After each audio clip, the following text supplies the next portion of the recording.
It is a Tuesday that has turned the entire political conversation in Nigeria on its head.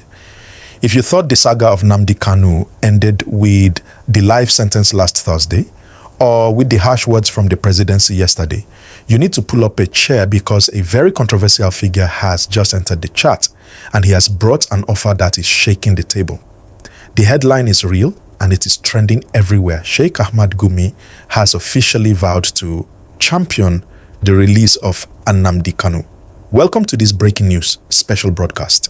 Today, Tuesday, November 25th, 2025, we are looking at a dramatic twist that no one saw coming. The man who is famous or infamous for advocating for amnesty for bandits in the north has now turned his attention to the IPOB leader in the southeast. But, and this is a massive but, his offer comes with a condition that might be impossible for Nnamdi Kanu to swallow. Let's get straight to the gist of what happened this morning. Sheikh Gumi appeared on a channel's television's The Morning Brief, and he didn't mince words. He stated categorically that he is willing to be at the forefront of the campaign to get a presidential pardon for Nnamdi Kanu. He is ready to march to Aso Rock. He is ready to lobby the president, and he is ready to use his influence to open those prison gates in Sokoto. However, he laid down a specific non-negotiable condition. Nnamdi Kanu must show genuine remorse. Gumi's exact words were powerful. He said, "If this same Kanu now will show remorse and also call for peace, honestly, I will be in the forefront in calling for his pardon and amnesty for him." He is essentially telling the IPOB leader, admit you were wrong, apologize to the nation, and I will fight for you. Now, you have to understand why Gumi is saying this. He is using Kanu's case to prove his own long-standing argument that military force, what they call the kinetic approach, does not work. He told the interviewers that if America could not succeed with guns in Afghanistan, and if Israel is struggling with force, then Nigeria cannot bomb its way to peace. He is arguing that the government is wasting time and lives by trying to crush agitation with bullets. He cited history to back up his point. He reminded us that President Shehu Shagari, who was from his own hometown, granted amnesty to Odumegwu Ojukwu after the Civil War. He reminded us that President Umaru Musa Yar'Adua granted amnesty to the Niger Delta militants. So, Gumi is asking, why not Kanu? Why not use the same formula of forgive and forget to heal the southeast? But this is where the story gets complicated, and frankly, quite heated. Many Nigerians are looking at this offer with side eyes. We have to be honest about the optics here. Sheikh Gumi is a man who has repeatedly defended armed bandits, arguing that they are victims of neglect who took up arms for survival. By linking Kanu's struggle to the bandits' criminality, Gumi is stirring up a lot of anger in the southeast. Supporters of IPOB are asking, how dare you compare a freedom fighter to a kidnapper? They see the demand for remorse as a trap to humiliate their leader. Think about the legal implications. Nnamdi Kanu's defense team, led by barrister Aloy Ejimakor, has spent the last 10 years arguing that Kanu committed no crime. They argued in court that demanding a referendum is a fundamental human right, not terrorism. If Kanu accepts Gumi's offer and shows remorse, he is legally admitting guilt. He is admitting that he was a terrorist.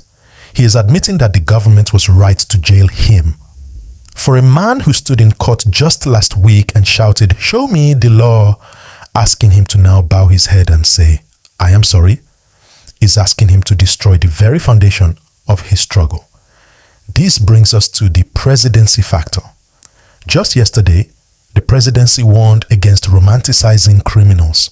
They called Kanu a Frankenstein. Now, less than 24 hours later, a prominent northern cleric is offering a roadmap to amnesty. This shows a deep division in how the North views this issue. The politicians in Aso Rock want to crush him to set an example. But the religious and community leaders like Gumi seem to realize that you cannot lock up an ideology. Gumi is essentially saying, let's make a deal before the country burns. If you are finding this breakdown of the political chess game insightful, and you want to keep getting the real story behind the headlines, please take a second right now to smash that like button and subscribe to the channel. We are tracking every move from the courtroom to the prison gates, and we need you in this community. We also need to have a serious family conversation about the concept of pride versus freedom. This is the related talk part of our broadcast. Put yourself in Nnamdi Kanu's shoes for a moment. You're sitting in a maximum security prison in Sokoto. You are facing life imprisonment. You are cut off from your family. Then a man like Gumi offers you a key. He says, just apologize and you can go home. What do? Do you swallow your pride, apologize for things you don't believe were crimes, and go home to your family? Or do you stand your ground, refuse to show remorse, and potentially die in prison as a martyr? Nelson Mandela was offered freedom by the apartheid government multiple times if he would just renounce violence and follow their rules. He refused. He said, only free men can negotiate. He spent 27 years in prison because of that principle.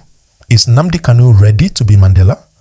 Or is the suffering of his people, the economic lockdown, the deaths, enough reason for him to say, I am sorry, just to bring peace?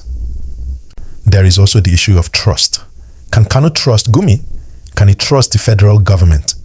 Governor Alex Otti of Abia State hinted over the weekend that secret agreements were already in place. Is Gumi's statement part of that secret agreement? Is this the soft landing they were planning? Maybe the plan is Gumi calls for it, Kanu apologizes, and then the president pardons him as a benevolent father. It sounds like a scripted drama, but in Nigerian politics, anything is possible. The reaction online is mixed. Some are saying Gumi should focus on the bandits in the forest and leave Kanu alone.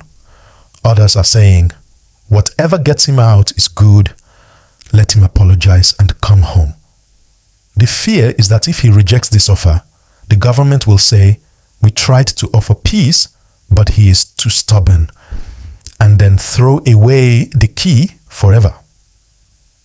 So, we are at a crossroads. Gumi has put the ball in Nnamdi Kanu's court. The condition is clear, remorse. The reward is clear, advocacy for amnesty. The question is, will the lion of the East roar, or will he bow? What do you think? Should Nnamdi Kanu accept Sheikh Gumi's offer and show remorse to regain his freedom? Or is it an insult to the agitation?